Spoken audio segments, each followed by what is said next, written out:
Digital revolution के बाद अब एक नंबर आता है एक चार्जर का। जी हाँ दोस्तों, आपने बिल्कुल सही सुना, वो है चार्जर। तो गवर्नमेंट जो है 2000 से ज़्यादा प्लस जो है चार्जर यूज़ हो रहे हैं जो इंडिया के अंदर, उसको बैन करने का डिसीजन ले रही है सिवाय एक के। फिर चाहे वो कितनी भी बड़ी कंपनी क्यों ना हो, चाहे एप्पल, सैमसंग या कोई भी बड़ी कंपनी हो, उनको वही यूनिवर्सल चार्जिंग पोर्ट यूज़ करना पड़ेगा। लेकिन सवाल ये आता है कि वो चार्जिंग पोर्ट है कौन सा।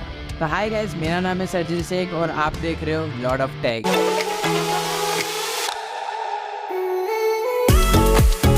रेडमी का नोट 12 प्रो, जिसके अंदर आपको 210 वॉट का चार्जर देखने मिलता है, वो ये क्लेम कर रहा है आपके फ़ोन को सिर्फ 9 मिनट के अंदर ही फुल्ली चार्ज कर देगा। क्या इन फ्यूचर हमको ऐसा फ़ोन देखने मिल सकता है या ऐसा चार्जर देखने मिल सकता है? देन आंसर इज एब्सोल्युटली मैं नहीं मानता।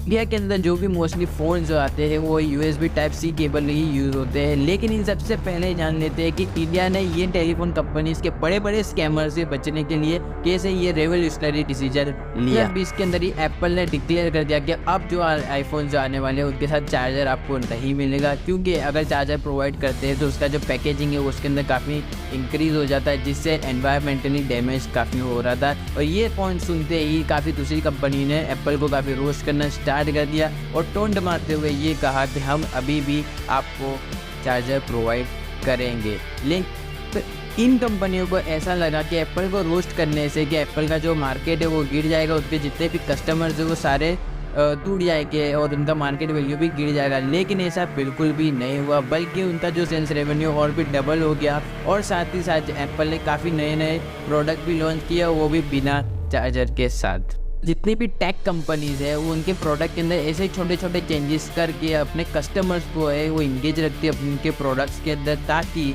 वो दूसरी कंपनी के अंदर स्विच अप ना हो। और अगर इस मामले की बात करूँ तो इसके अंदर एप्पल जैसा कोई नहीं। तो जब एप्पल ने चार्जर और हैंड्सफ्री को बेचना बंद कर दिया और उसी साल के अंदर एप्पल ने अपने brand new airports pro Bluetooth को भी लॉन्च कर दिया और साथ ही साथ उसके अंदर जो है चार्जिंग पोर्ट भी एक ही दिया, ताकि आप एक ही वक्त के अंदर या तो आप चार्जिंग कर सकते हो या तो फिर आप म्यूज़िक सुन सकते हो।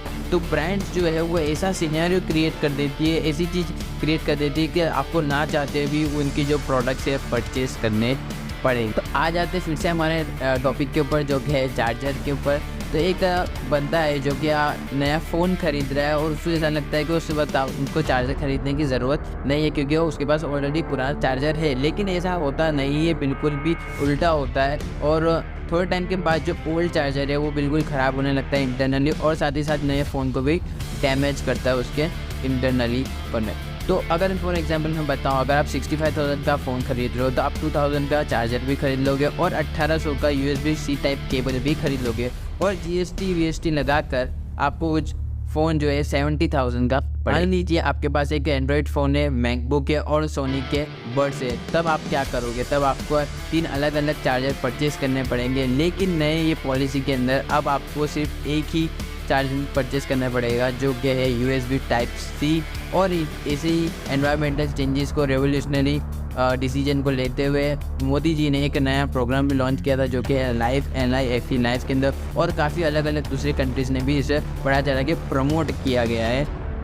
अब इंडिया के अंदर अब आपको फ़ोन देख लो, लैपटॉप देख लो, कैमरा या स्मार्टफोन जो भी है, उसके अंदर सिर्फ आपको एक ही चार्जर परचेस करना पड़ेगा, जो कि USB टाइप C है। और साथ ही साथ यूरोपियन कंट्री के अंदर भी जो है फ़ोन, लैपटॉप से, टैबलेट से, कैमरा है, उन्होंने 2026 तक की उनकी डेडलाइन भी दे दी है उनको, ताकि उनकी जितने प्रोडक्ट्स हैं उनको USB टाइप C के अंदर पोर्ट में कन्वर्ट करें।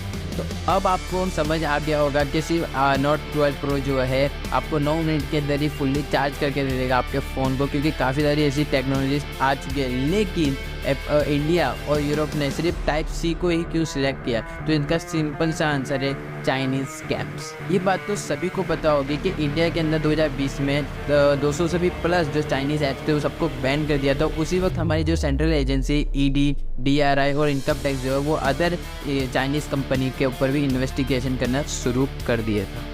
खास बात है जो कि हमें नहीं पता है कि सेंट्रल एजेंसी को चाइना गवर्नमेंट और चाइनीज़ कंपनी के अंदर एक बहुत ही बड़ा स्कैमर पकड़ाया गया है, जो कि रिसेंटली ED ने Xiaomi के ऊपर इंडिया के जो बैंक ट्रांसफ़र है उसको सारे ब्लॉक कर दिया और मनोज कुमार जैन को जो है होल्डर को बंद कर दिया, क्योंकि 2015 से लगाकर 2022 तक गौर से सुनना 5,550 करोड़ जो है सिर्फ इंडिया से ट्रांसफ़र हो गए रॉयल्टी के नाम पे चाइना में, और बाकी की जो बिक्री हो रही है फ़ोन वो तो अलग, क्योंकि हम लोग को पता ही नहीं होता है, क्योंकि हम जितने जो मैन्युफैक्चरर वो सिर्फ रीसेल और सेल करते हैं उनको वही पता होता है, मेन चीज़ पता नहीं होती है। इसी तरह Xiaomi जो है अपने टैक्सेस को बचाने के लिए गवर्नमेंट को अपने रिकॉर्ड्स के अंदर उनको लॉसेस बताता है, और इसी तरह सेम वैसे वर्षा वीवो भी यही करता है। इवन वीवो ने तो 24 अलग अलग कंपनी भी फ्रॉड खोल के रखी है ताकि वो अपने टैक्सेस को बचा सके।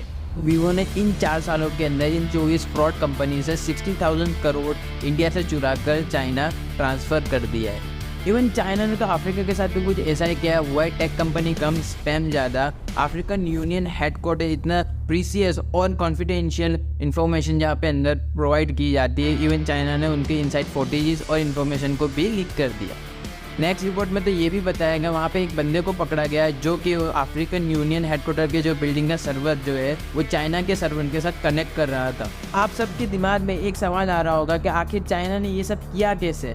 चाइना गवर्नमेंट ने एक अफ्रीका के अंदर 180 से भी ज़्यादा बिल्डिंग को बनाया और वहाँ का जो 4G नेटवर्क है वो 70 to 80% जो है वो स्पैम कंपनी ही कंट्रोल करती है। ऐसे ही चाइनीज़ स्कैम्स को देखते हुए इंडियन गवर्नमेंट ने बहुत ही इंपॉर्टेंट डिसीजन लिया, वो जितने ही चाइनीज़ ऐप्स जो सबसे डिस्टेंस मेंटेन कर लिया, और अब ऑल द टाइम फिट होने वाला है UFC Type-C हमको देखने मिलेगा। यस, हमारे पास और भी ऑप्शन है सिलेक्ट करने के लिए, लेकिन हमने USB Type-C को ही क्यों सिलेक्ट करा, इसके पीछे भी एक रीज़न है। Type-C चार्जर को ही क्यों सिलेक्ट करा गवर्नमेंट ने, तो इसके पीछे भी काफ़ी रिसर्च हुई, और उसके पीछे रीज़न ये है कि सबसे पहले इसकी पॉपुलैरिटी जो कि 98% जो एंड्रॉयड फ़ोन है वो अभी फ़िलहाल ऑलरेडी Type-C से ही ऑपरेट हो रहे हैं, और दूसरा इसीलिए जो है इसका चार्जर जो है वो एप्पल के चार्जर से भी आधी कीमत से भी कम में आ जाता है। रिजल्ट जो आता है इसका इफ़िशियंसी, जो कि आप एक डेटा को ट्रांसफ़र कर सकते हो 10 Gbps की स्पीड से, वो दूसरा जो है केबल के अंदर कैपेबिलिटी बढ़ चुकी है जो कि 8K रेजोल्यूशन की वीडियो को भी बहुत ही आसानी से आप ट्रांसफ़र कर सकते हो। तीसरा रीज़न जो है इसकी स्पीड, जो नॉर्मल चार्जर से एप्पल आईफोन जो है वो हाफ एन आवर के अंदर 70% ही चार्ज होता है, वहीं Type-C से हाफ एन आवर के अंदर वो 50% चार्ज हो जाता है। सबसे इम्पोर्टेंट सवाल आता है कि आखिर गवर्नमेंट को क्या फ़र्क पड़ता है, लोग महंगा वाला चार्जर यूज़ करें या फिर सस्ता वाला चार्जर यूज़ करें।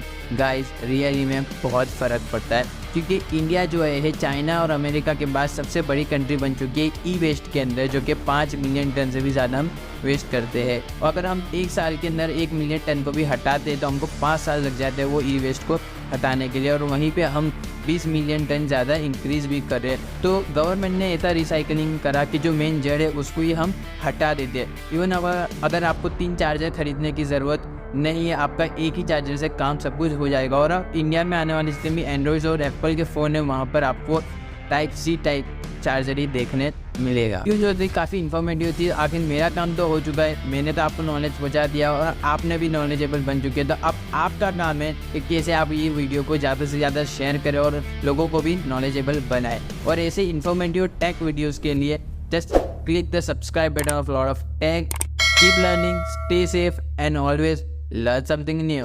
Bye.